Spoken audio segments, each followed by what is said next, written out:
UP के कन्नौज में बिजली विभाग ने एक बन रहे मकान का करोड़ों रुपए का बिजली का बिल भेज दिया। बिजली विभाग की तरफ से मकान मालिक के नाम पर एक महीने का 23 करोड़ से ज्यादा का बिजली का बिल भेजा गया, जिसके मिलते ही पूरा परिवार हैरत में आ गया। एक बन रहे मकान का करोड़ों रुपए का बिजली का बिल भेजे जाने के बाद मकान मालिक ने बिजली विभाग पर गंभीर लापरवाही के आरोप लगाए। अब तो देख करके जो है हमें अटैक पड़ गया था, वो तो बच गए। बिजली वालों की धांधली यहाँ के ऊपर बहुत ज्यादा चल रही है। करोड़ों रुपए की बिजली का बिल भेजने के मामले में बिजली विभाग ने ग्राहक के लगाए आरोपों को गलत बताया और टाइपिंग की गलती को वजह बताया। छोटी सी बात है कि उसमें रीडिंग की जगह डिमांड और डिमांड की जगह रीडिंग पंच होने की वजह से बन गया है, उसको सही भी करा दिया गया है, इससे कोई बड़ा इशू नहीं है। बिजली विभाग ने अपनी गलती मानते हुए इसमें सुधार करने का भी दावा किया। मुंबई में बाला साहब ठाकरे की 93वीं जयंती के मौके पर राज्य के मुख्यमंत्री देवेंद्र फडणवीस और शिवसेना प्रमुख उद्धव ठाकरे एक साथ नजर आए। दोनों नेताओं के बीच रिश्ते अच्छे नहीं माने जाते। पिछले काफी समय से शिवसेना और बीजेपी के बीच भी तनातनी की खबरें रही हैं। उनके अलग अलग चुनाव लड़ने की भी चर्चा है, लेकिन सियासी रिश्तों में आई इस कड़वाहट को भुलाकर मुख्यमंत्री देवेंद्र फडणवीस और शिवसेना प्रमुख उद्धव ठाकरे ने एक दूसरे से हाथ मिलाए। बाला साहब ठाकरे की 93वीं जयंती पर दोनों नेताओं को साथ देखा गया। वो मुंबई में शिवाजी पार्क के मेयर बंगले में पहुंचे थे, जहां बाला साहेब ठाकरे राष्ट्रीय स्मारक बनना है। उनकी जयंती पर इस जमीन को स्मारक के लिए चुना गया। सीएम फडणवीस और उद्धव ठाकरे ने जमीन के कागज दिखाकर ये काम भी पूरा कर लिया। शिवसेना के सभी सांसद विधायक वहाँ इकट्ठा हुए थे। उनके बेटे आदित्य ठाकरे भी मौजूद थे। इसके बाद सभी लोगों ने एक तस्वीर खिंचवाई। काफी लंबे समय बाद साथ दिखे उद्धव ठाकरे और सीएम फडणवीस ने बाला साहब ठाकरे के राष्ट्रीय स्मारक के बोर्ड के आगे भी खड़े होकर एक दूसरे को धन्यवाद दिया। इसके बाद दोनों नेताओं के बीच बंद कमरे में काफी देर तक मुलाकात भी हुई। वैसे तो शिवसेना ने पिछले साल ही लोकसभा चुनाव अकेले लड़ने का ऐलान कर दिया था, लेकिन बीजेपी को अब भी उससे उम्मीद है। यही वजह रही कि सीएम देवेंद्र फडणवीस खुद बाला साहेब ठाकरे की जयंती के कार्यक्रम में शामिल हुए। उनकी और उद्धव ठाकरे की मुलाकात ने इस कार्यक्रम को अलग रूप दे दिया। मुलाकात के बाद दोनों नेता अंदर से निकलते हुए भी दिखे। तो चर्चा ये बन गई है कि स्मारक के जरिए क्या बीजेपी और शिवसेना के गठबंधन में जो दूरी आई थी वो दूरी कम हो पाएगी। फूलों से सजाया गया मुंबई मेयर का ये बंगला 90 वर्षों से भी ज्यादा पुराना है, जहाँ अब बाला साहेब ठाकरे राष्ट्रीय स्मारक बनाया जाएगा। चीन ने PLA यानी पीपल्स लिबरेशन आर्मी को आधुनिक फोर्स में तब्दील करने की तैयारी शुरू कर दी है। एक रिपोर्ट के मुताबिक चीन ने सेना को आधुनिक बनाने के लिए थल सैनिकों की संख्या 50% घटा दी है।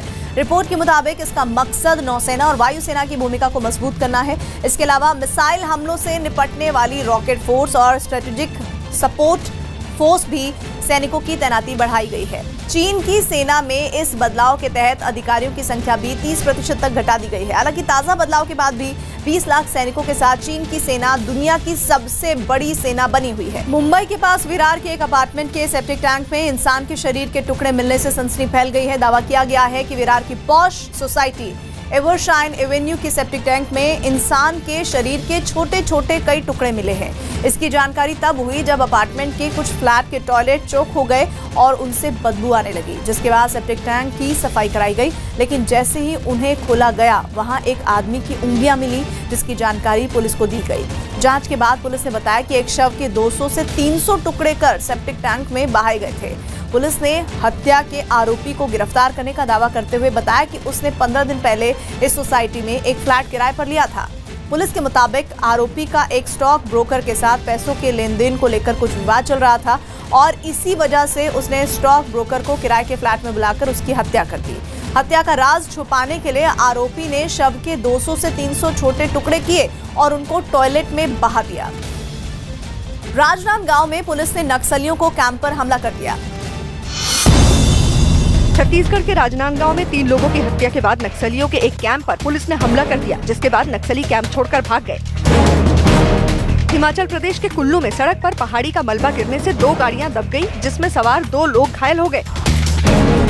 उत्तर प्रदेश के कानपुर देहात में आवारा जानवरों के खेतों में घुसकर फसल खराब करने की वजह से किसानों की मुश्किल बढ़ गई।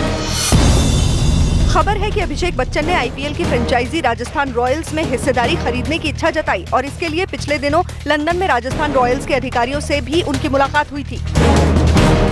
न्यूजीलैंड के खिलाफ वनडे मैच के दौरान मोहम्मद शमी ने 55वें मैच में अपने वनडे करियर के 100 विकेट पूरे कर लिए।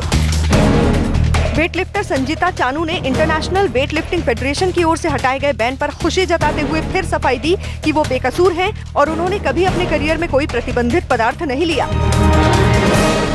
जेएनयू नारेबाजी कांड से जुड़ा एक वीडियो सामने आया है। इस वीडियो को दिल्ली पुलिस की स्पेशल सेल ने सबूत के तौर पर जांच में शामिल किया था और फिर इसी आधार पर 10 लोगों के खिलाफ हाल ही में कोर्ट में चार्जशीट भी दायर की थी। 9 फरवरी 2016 के जेएनयू कांड से जुड़े इस वीडियो में कुछ छात्र आतंकी अफजल गुरु की बरसी पर उसके नाम के नारे लगाते हुए दिखे। इतना ही नहीं, इस वीडियो में दिख रहे कुछ छात्र अफजल गुरु की फांसी के विरोध में भी नारे लगाते हुए दिखाई दिए।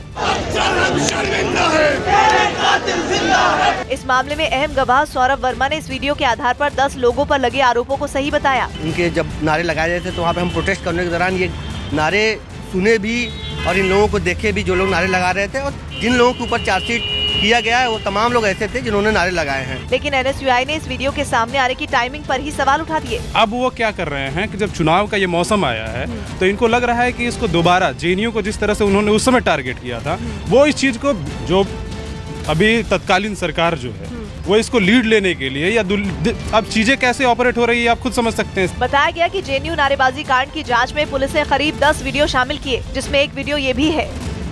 लोकसभा चुनाव से कुछ महीने पहले प्रियंका गांधी के सियासी सफर की औपचारिक शुरुआत हो गई है। बड़ा सियासी फैसला लेते हुए कांग्रेस ने उन्हें महासचिव पद के साथ पूर्वी उत्तर प्रदेश की जिम्मेदारी सौंप दी, जिसकी खबर मिलते ही कांग्रेस दफ्तर पर कार्यकर्ता जश्न मनाने लगे। प्रियंका जी आई है, नई रोशनी लाई है। हालांकि प्रियंका गांधी सियासी कार्यक्रमों और रैलियों में पहले भी शिरकत करती रही हैं, लेकिन ये पहला मौका है जब उनको पार्टी में अहम पद दिया गया है। लोकसभा चुनाव को देखते हुए इसे पार्टी का मास्टर स्ट्रोक माना जा रहा है। मेरी बहन जो बहुत केपेबल कर्मठ है कि वो मेरे साथ अब काम करेगी। बीजेपी वाले भी थोड़े घबराए हुए हैं। प्रियंका गांधी की राजनीति में एंट्री की मांग कांग्रेस में अरसे से थी, लिहाजा इस फैसले का पार्टी ने दिल खोलकर स्वागत किया। आम आदमी भी इस बात से बहुत खुश है, गांव-गांव में बैठा हुआ कि प्रियंका जी आई। उन्हें इंदिरा जी के रूप में लोग देखते हैं। लेकिन कांग्रेस के इस फैसले पर बीजेपी ने छूटते ही हमला बोल दिया कि राहुल गांधी जी फेल हो गए हैं, इसलिए राहुल गांधी जी को अब प्रियंका जी जो उनके परिवार से ही है, उनकी बैसाखी की आवश्यकता है। वहीं प्रियंका गांधी को राजनीतिक जिम्मेदारी दिए जाने पर जयपुर में कांग्रेस कार्यकर्ताओं ने एक दूसरे को मिठाई खिलाई। देश के सबसे बड़े सरकारी स्टेट बैंक ऑफ इंडिया ने अपने ग्राहकों को जारी चेतावनी करते हुए बताया है कि इंटरनेट पर चोरी के जरिए लोगों के बैंक खाते खाली किए जा रहे हैं। News18.com की रिपोर्ट के मुताबिक ऑनलाइन चोरी से बचने के लिए एसबीआई ने अपने ग्राहकों को इंटरनेट बैंकिंग के इस्तेमाल के दौरान सावधानी बरतने की हिदायत दी है। दावा किया गया कि इंटरनेट पर लोगों की ऑनलाइन बैंक खाते की जानकारी हैक कर उनका पैसा चुराने वाला गैंग सक्रिय है। ये गैंग पहले तो फिशिंग यानी एक किस्म की इंटरनेट चोरी के तहत लोगों के अकाउंट नंबर समेत उनकी अहम जानकारी जुटाता है और फिर मौका पाकर उनके खाते से बेहद चालाकी से पैसे निकाल लेता है। इस चोरी से बचने के लिए एसबीआई ने ग्राहकों को बैंक के मिलते जुलते नाम से आने वाले ईमेल को खोलने और पढ़ने के दौरान सावधानी बरतने की सलाह दी है। साथ ही एसबीआई ने बैंक के नाम से आने वाले किसी भी ईमेल के हाइपर लिंक पर क्लिक नहीं करने की भी हिदायत दी है। बैंक का दावा है कि ऐसा करने पर एक नकली पेज खुल जाता है, जिसके जरिए फिशिंग गैंग लोगों की गोपनीय जानकारी जुटा लेता है।